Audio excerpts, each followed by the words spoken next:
Hey, this is Karen Coach's Corner Chats, and on the episode with me today is Scott James. Scott, where are you at, and what are you up to? I'm in Columbus, Ohio, just east side, about 5 minutes from Columbus, Ohio, in a place called Bexley. I'm the head girls coach at Bexley High School, and this has been my third year there. So as the girls soccer coach. And what's it been like, kind of being so early in your program? What were some of the things that when you started out, that you felt like you wanted to kind of put in place? Well, I'm an alumni of Bexley, and I've been coaching baseball, soccer. I was at the boys' side, so there's been a lot of different variety there. But the first thing I wanted to get with when I took over the girls' position is positivity. There's been a culture of a lot of negative things going on, and Bexley girls soccer has a great history in the state. They have one state championship and several finalists. So I wanted to get back to that, and I think the biggest thing we had to do was create an environment of positivity. And I think the senior class that we had that year really bought into it. Everybody kind of bought in and really loved it, and it set the tone for the rest of the next 3 years, which has been great. How do you go about setting that positive tone? What kind of things did you kind of do with the girls to start laying that foundation? Well, the biggest thing we did was we had a lot more team activities. Trying to think what we did that first year. The first year we had like an Olympics type event where all the girls chose their teams, and we did like a soccer Olympic type event. I think we had like a backwards kick.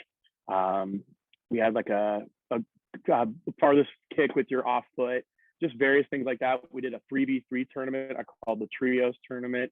And then everything we said, we remained positive. The best thing you can say is making sure you say things that are positive. Yes, you can correct the girls on things, but it has to be in a positive manner. You can't demean them.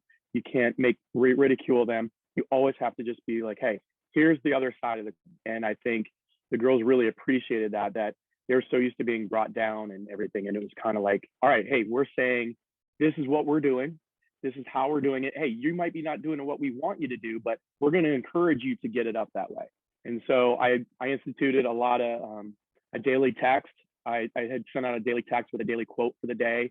I had a couple of alumni always text me back and say, hey, Coach James, I miss those texts in college. And I'm like, a little weird if I did that still, but we did stuff like that. We just made sure we focused on positivity as much as we can. And it's been fun. So it's been a fun ride so far. It sounds like the communication is super important for you within your program. Yeah, I'm a huge thing on communication. We use TeamSnap, and I tell the parents from day one, I'm going to over communicate. So just get ready for it. And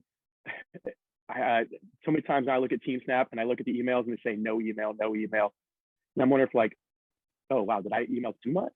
But I want them to know, that I'm constantly thinking about soccer, how to get the team better, how to get the players better. I also want the parents to know what is happening in the program, because I've been a part of programs, whether I was a coach or a player, or I've seen other things where people don't communicate your expectations. You don't communicate what's happening. Even as simple as, hey, we're switching practice from one location to a different location, or hey, we have to change times. Sometimes the players don't communicate that to the parents. So I want to make sure the parents know, like, they're in the loop. And I know the parents, they joke with me all the time. I have too many emails, but I'm just like, hey, I'm constantly thinking about soccer. I want to make sure that you guys know what is going on. So we always constantly talk to them about their communication expectations. We talk about self-evaluations before the season, after the season. Actually, I just collected a bunch of them today, and I'm going to be looking at that tonight. And we constantly talk to them because we want them to know there shouldn't be a guessing game as a player. It shouldn't be like, I don't know if coach feels like this way. I don't know, what do you want? They should know how I feel. And I don't want them to be ever afraid of me. I know some of the freshmen, sometimes they get a little scared of me because, I usually have a goatee and all that. So I'm bald, and they kind of I look angry all the time. And I'm like, guys, I'm really not. I'm really an easy guy to get along with. But when I'm in practice mode, I'm in practice mode. So, and that's the expectations I set with the girls too. Is like when we're in practice mode, it's time for practice. All right, we can goof around before practice. We can have a good time, but when we're at practice, let's focus on it.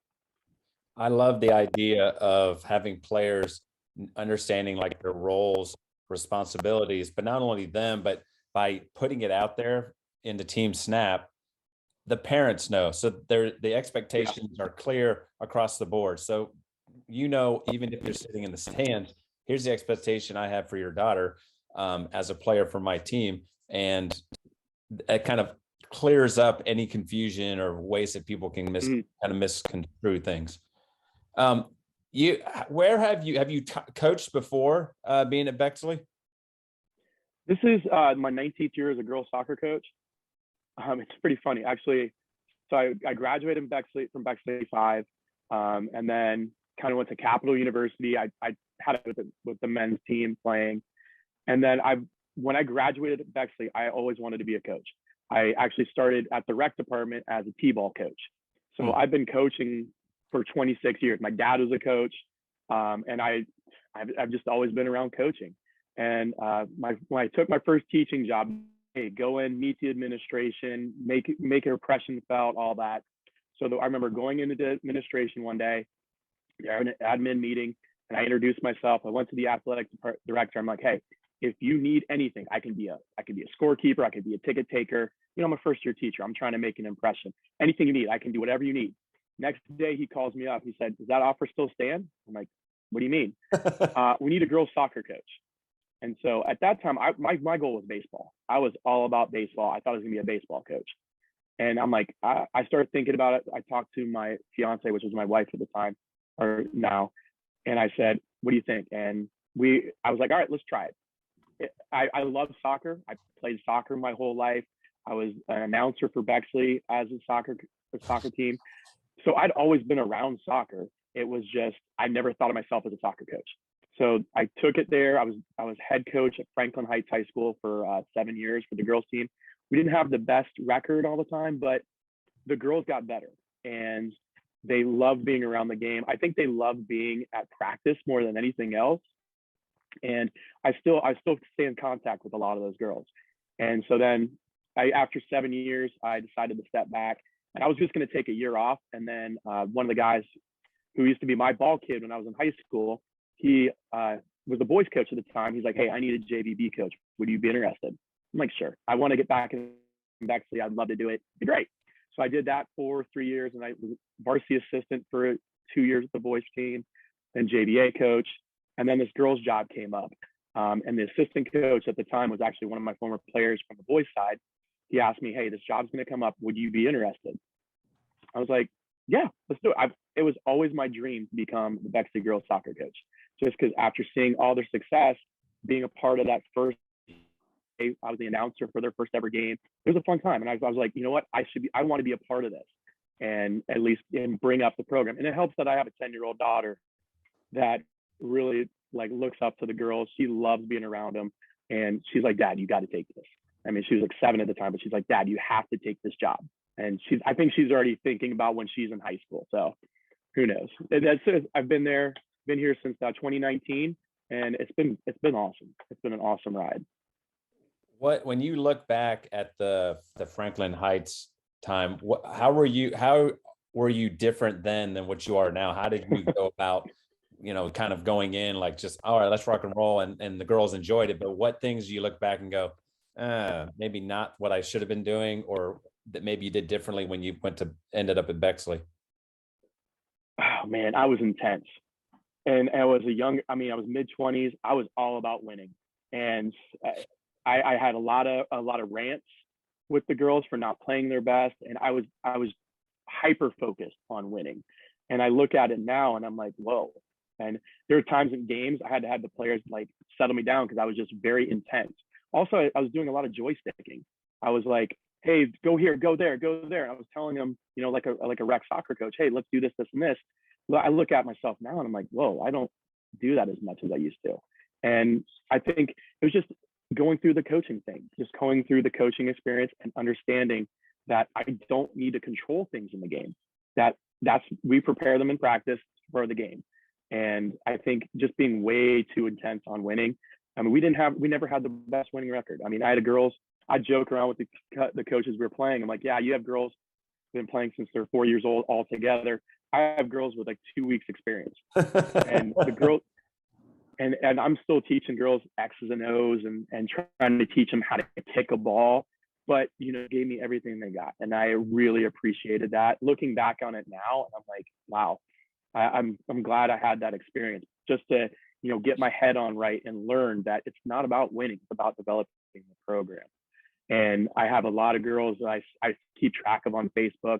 They message me sometimes. I have one of my former players text me every once in a while. She's coaching her daughter at a club program right now. She's asking me for advice, and I love that. I absolutely love being able to talk to the coaches, and I can see the same mistakes that I was making that they're doing now, and I'm like, hey, try something different. So I think from now I'm yes, I want to win. That's not a question, but I'm more on developing the players and getting them ready for their life, because after you get out of high school, it gets hard. And I want to make sure the girls are ready for whatever their life is going to happen to them. And in soccer is as much, I never thought I'd say this when I was a younger coach, but soccer is a part of it. It's about being there, having fun, and focusing on and working on teamwork skills. There's a lot of things that they can learn in life and ready for their future. So that's what we're focused on now. Yeah, definitely love winning, but I try to not focus so much on winning. It's more or less how they're working in practice, how their effort affects that, and then the attitude as well. You mentioned earlier that your dad was a coach. Did he coach soccer as well, or what was his main sport? So in high school, he was a football player, basketball player, and a baseball player. He didn't really pick up soccer until I took it, because I'm the oldest child. He took up soccer, my first grade year, whatever it was, and he learned the game. He really helped me out, and I think his dad was a coach as well, so it's in my blood. He really helped me out, understanding how to treat the game. And the biggest thing he helped me out with is being able to separate being a dad and a coach, because I've coached both my kids, like in soccer, baseball, basketball, everything. And I always got to tell my kids, like, hey, at practice, I'm coach. When we're in the car, we got to separate. Sometimes it blurs a little bit. Sometimes I ask them like what they're thinking, what advice they have for me. So we really bounce things off. But I learned that a lot from my dad. He really helped me out with that type of thing. And then he eventually, when he became a referee.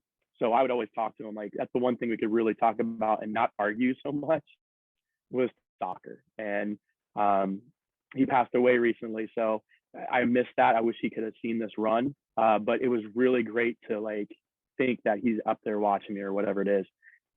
But we used to talk about soccer all the time. He followed us last year. We made district finals, and he was watching it online in Florida with my brother.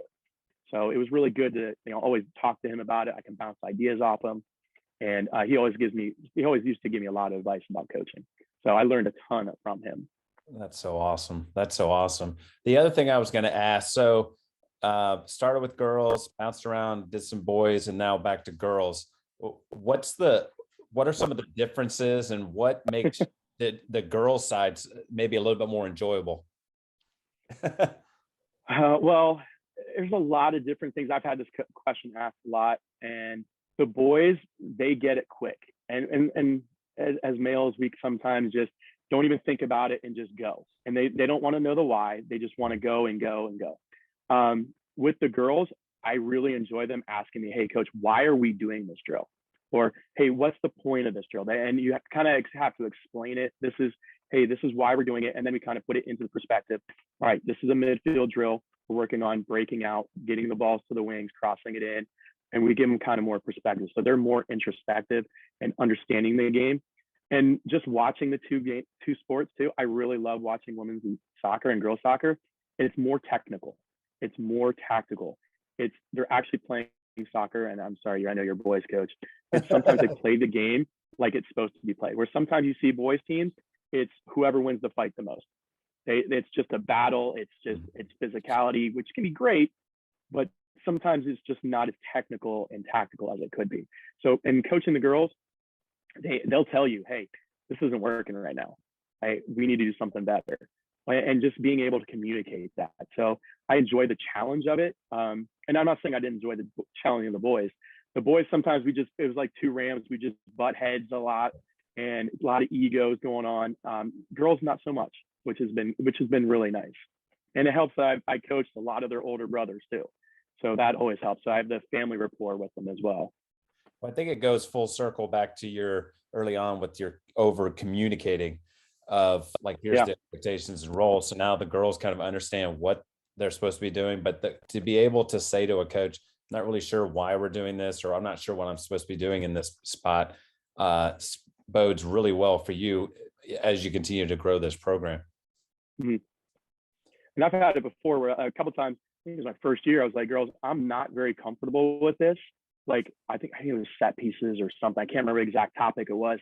And I'm like, girls, I'm not very comfortable with this. Can you help me out? And they were willing. They weren't like, if I had said with the boys, oh, it would have been a firestorm.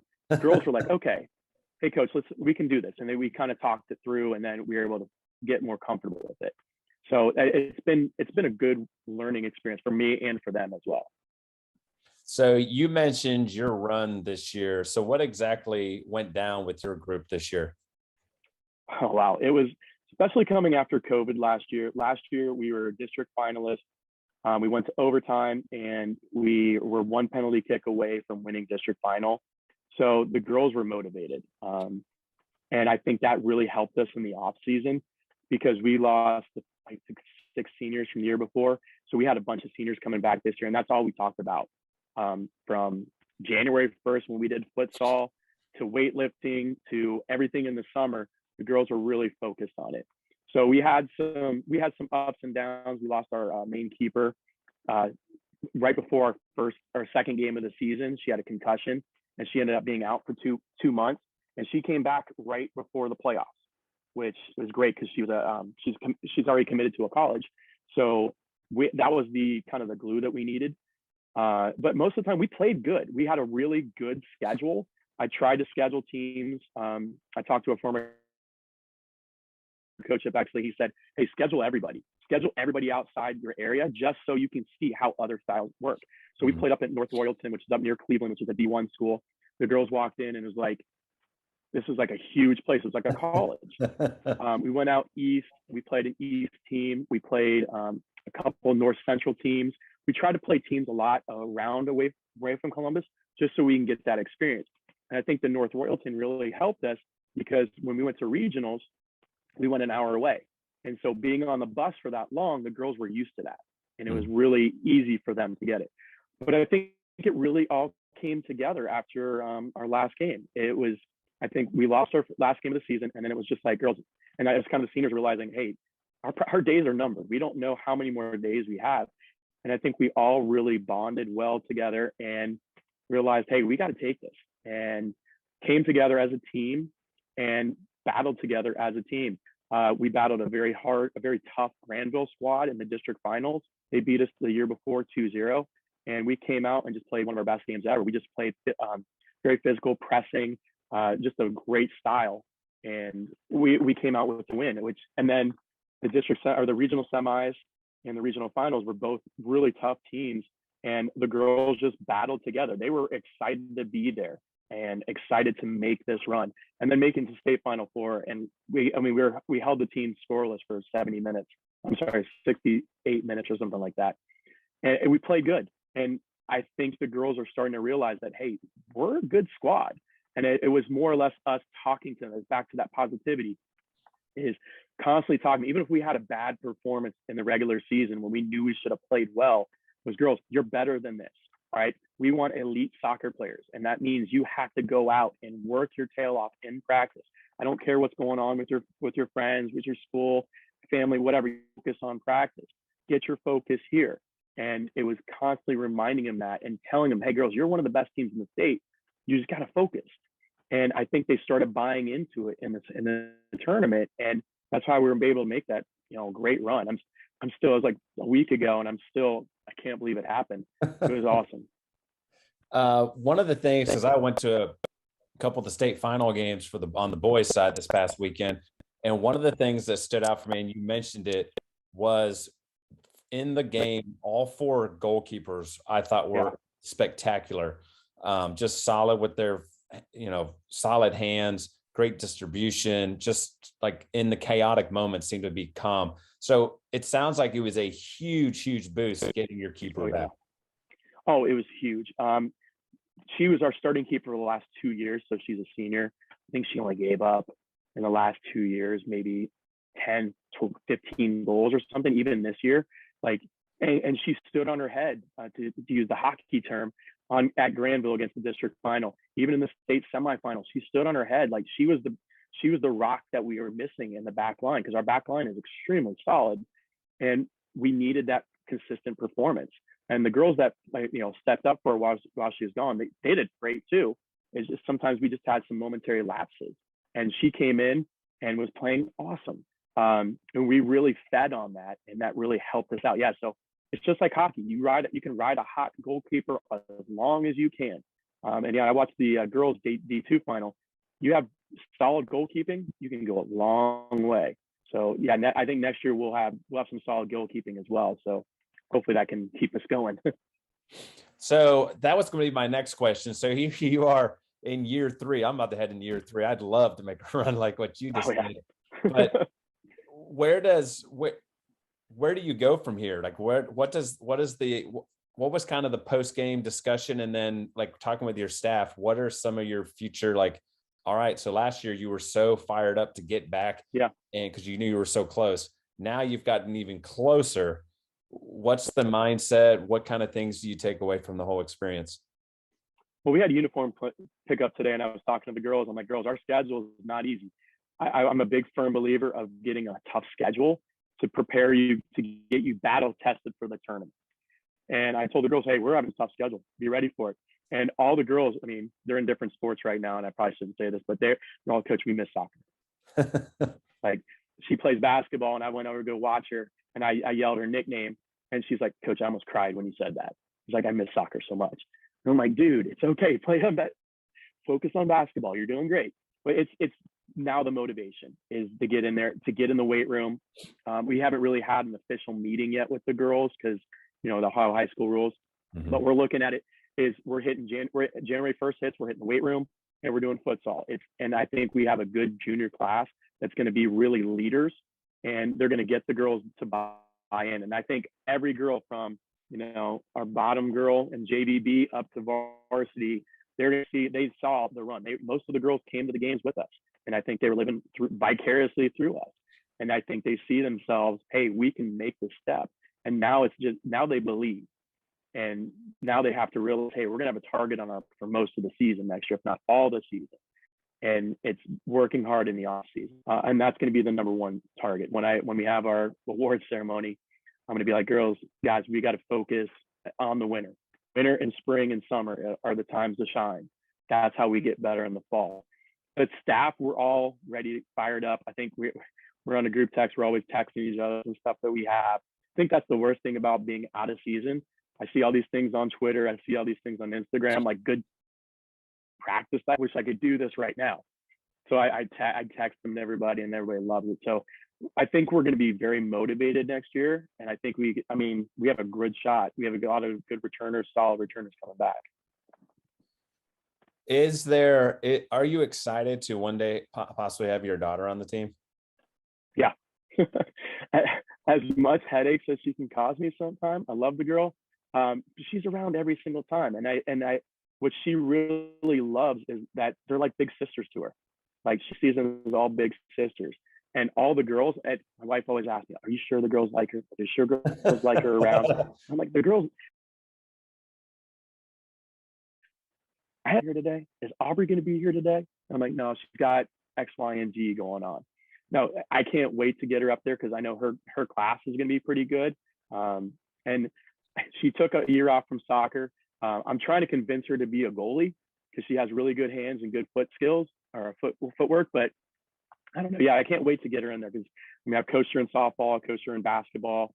I can't wait to see her what she's going to do in high school soccer. Yeah, so I definitely can't wait. What's been the experience working with the boys coach at Bexley? It's been pretty good. luckily the two coaches I've dealt with, the one I was the assistant coach under when he was varsity, and the guy currently now I played high school with him, so we have a good rapport.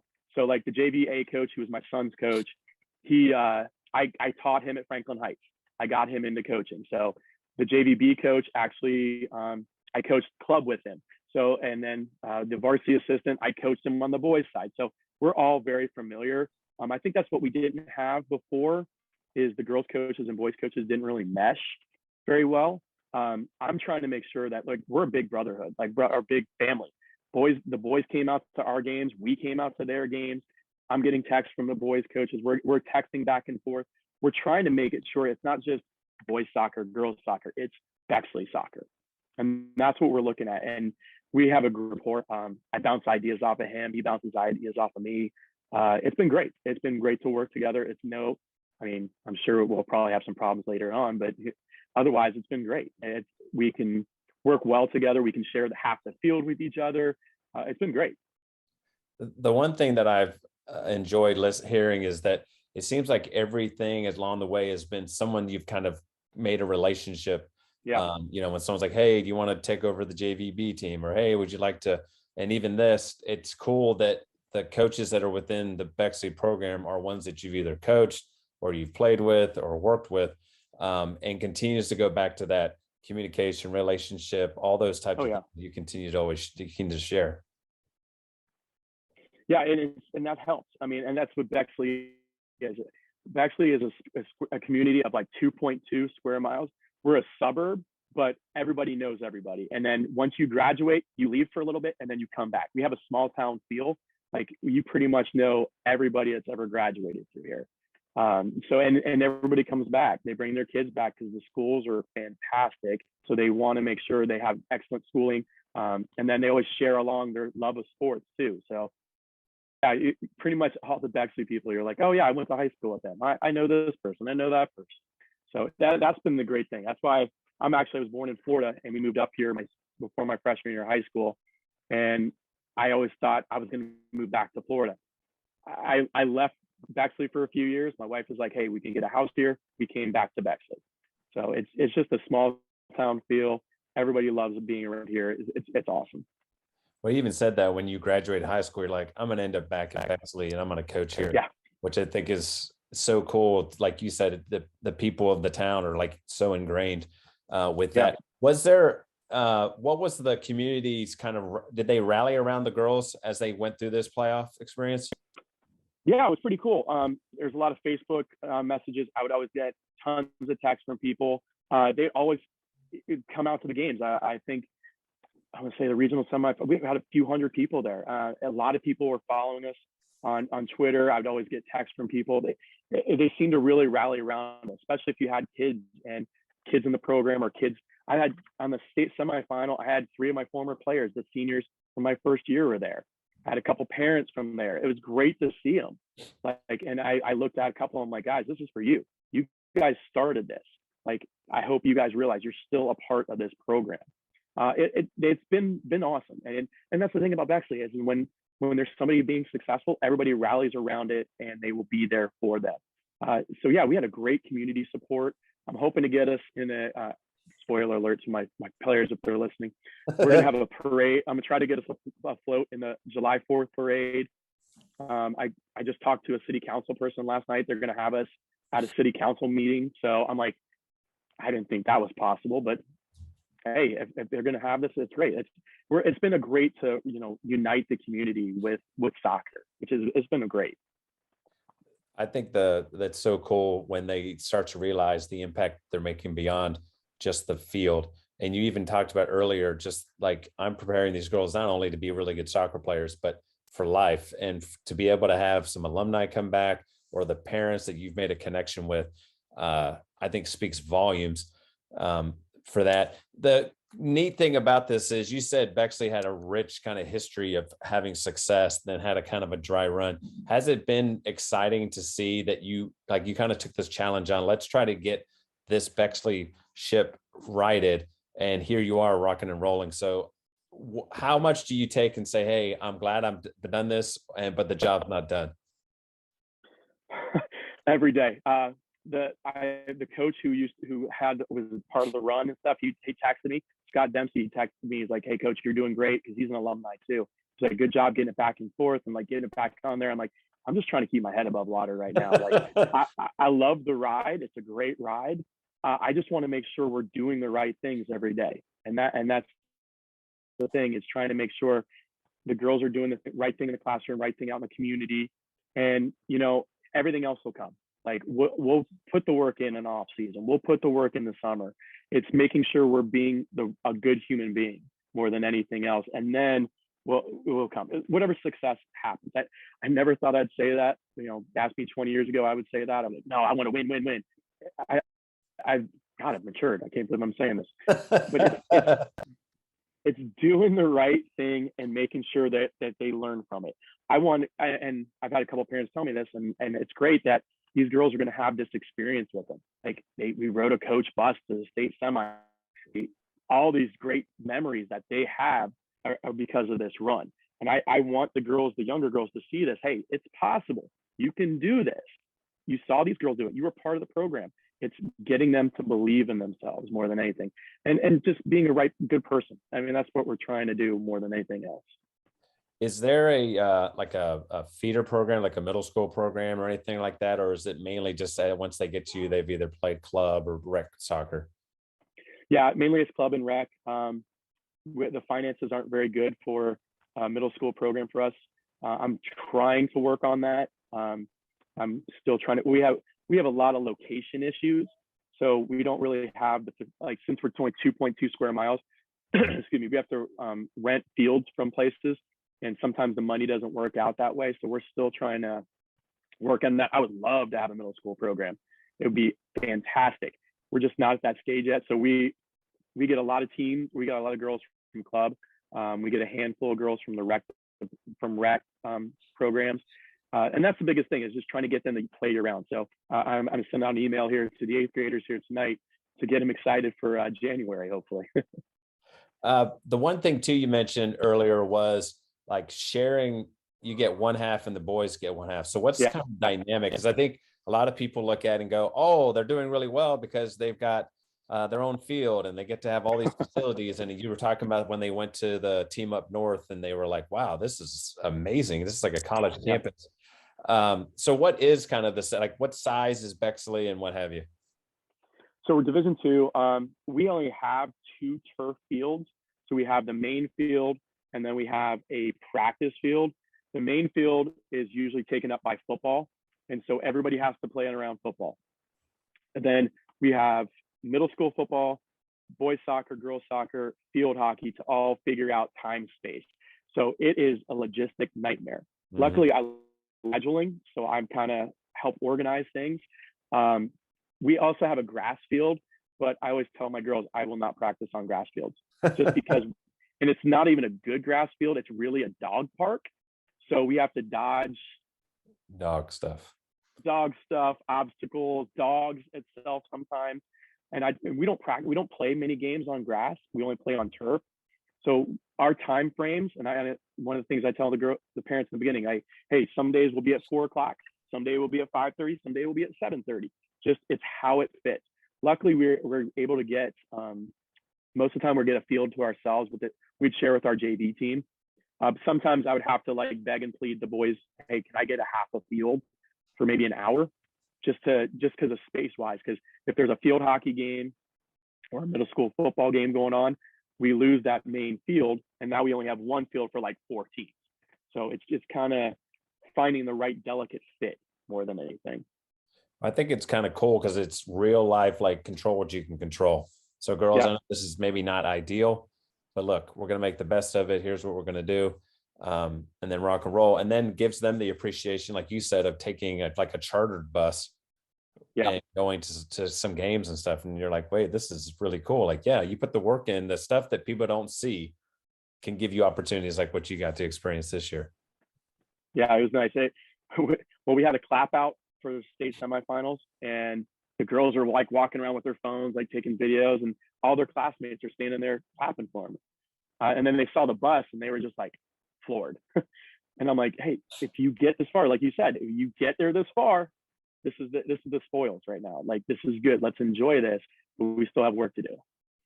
So if we look forward, where does Coach Scott James see himself in the next 5-10 years? Are we building Bexley into a dynasty? Are we trying to build something that people look at and go, that's one of the solid girls programs in Ohio?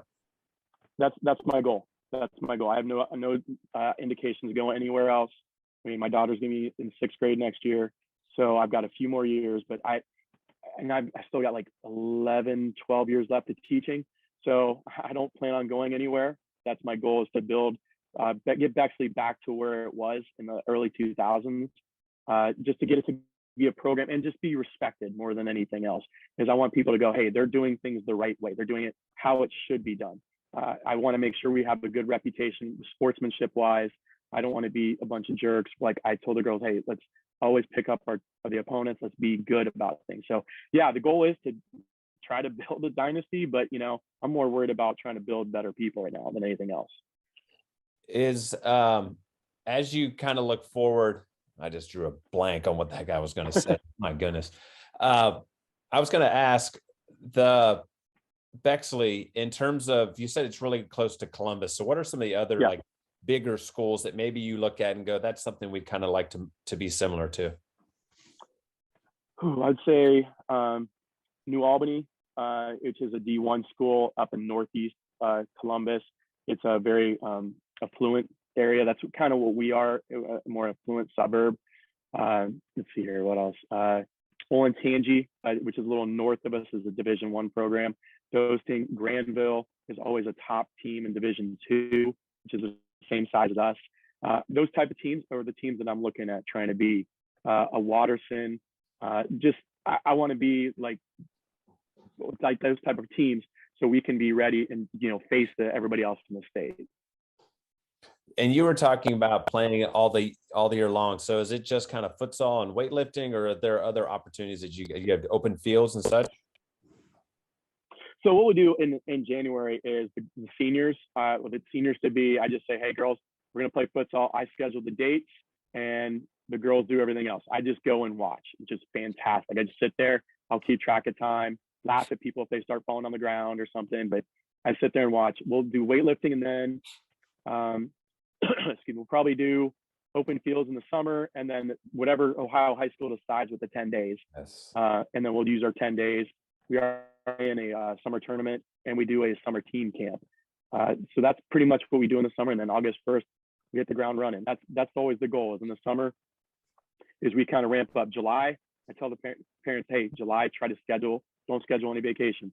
July 1, we're starting. August 1, no vacation, because I want to get to August 1 and I want to be running. Mm-hmm. I don't want to walk into it. We're going to run. And then that kind of sets the tone for the season more than anything. So yeah, most of the stuff will be June. We'll do a couple open fields here and there. I'll probably do a bunch of cast practices or senior practices, which are great because I let the seniors in the practice. And most of the time I see the seniors, they plan the same drill that I've done in the previous years. And so I'm like, all right, or they're like, coach, hey, what does this drill do? Like, how do you do this? And I'm like, and I explain it. Oh, okay. So it's this drill. It's great to see them do the same things that we've done. So that shows me at least we're having some type of impact on them. So that's kind of what we do. I try to, in the summer, I don't want to be as too hands-on, especially in June. I want to just let the girls develop that team chemistry, develop that team rapport, and get the seniors to kind of develop that leadership more than anything else. And that's what futsal, the seniors will pick teams, they'll organize it, they'll create the rules. I organize the dates. That's it. And I just kind of sit there and watch. The one thing too that I can hear when you talk about your program and coaching is just lots of energy, passion. Like, you just love the opportunity to coach. Where does that come from? Is that just something you've always been kind of, or like, I know teaching, like I'm a teacher as well. There's nothing quite like teaching. It's being a parent is a huge, like that made a huge impact and changed me and changed my coaching personally. But where does all of this, like just this drive to be so successful, where does that come from? Dude, I don't know. I had a coach, I had a baseball coach once. I was talking to him and I was talking just like this. And he's like, man, you have lots of energy. Are you always like this? I'm like, yeah. I mean, if I love something, if I'm passionate about something, I just have a lot of energy. And I tell the girls all the time, my students, I don't drink coffee. I've never had an ounce of coffee in my life. This is me without coffee. Just imagine if I had coffee. Like, I'm going to be bouncing off the walls. If I'm really focused on something, if I really want to see something succeed, I'm going to put this much energy in. And I hopefully the girls realize, and my students realize, that this is the energy that I'm going to put in. I expect you to do the same thing. And so, yeah, it's just trying to, see them do their best that they can be every day. And I don't know where it comes from. I don't know if I got it from my parents, I don't know. I love the idea though of you're almost like a role model for like, look, I'm going to put the time in. I'm going to, like you said, I'm going to continually be looking for opportunities. Like I'm on Twitter, I'm on this, I'm always learning types of things. How big is quote unquote still learning for you as a coach? Oh man, it's huge.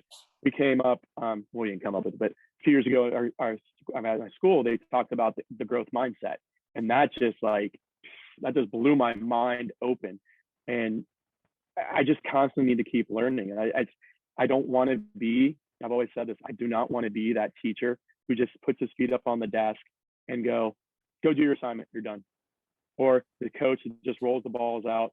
Hey, this is what we're doing, go do it. No, I can't do that. I gotta be learning constantly. Like I know I don't know everything. And I know I don't learn everything, but I want to know everything. So it's constantly, I love Twitter, just looking through the drills, like the Sunday shares that the English coaches do. Love that stuff. Seeing stuff on Instagram, love it. And it just bothers me. I don't have an outlet right now to show the girls, hey, this is the drill I just saw. Let's do this drill. Or just that type of thing. I just want to keep learning. I don't want to be complacent at all in anything I do. And it really bothers me. My wife always can tell when I'm not coaching, because she's like, man, you're cleaning up the house, you're doing all this stuff. Like, you're missing coaching really bad, aren't you? Like, and I'm like, yeah. I mean, I'm coaching my daughter's basketball team 2 days a week, but still it's like yesterday, I literally sat home, fell asleep at 5:30 in the afternoon for a nap. And I'm like, I'm not used to this. I need to do something. The transition is hard from going, and then it's so quickly over. That's something I wanted to ask too. How has your wife dealt with this kind of like overly just hyper focused coach that she has as a husband? I don't know. Beginning of our relationship, it was definitely hard.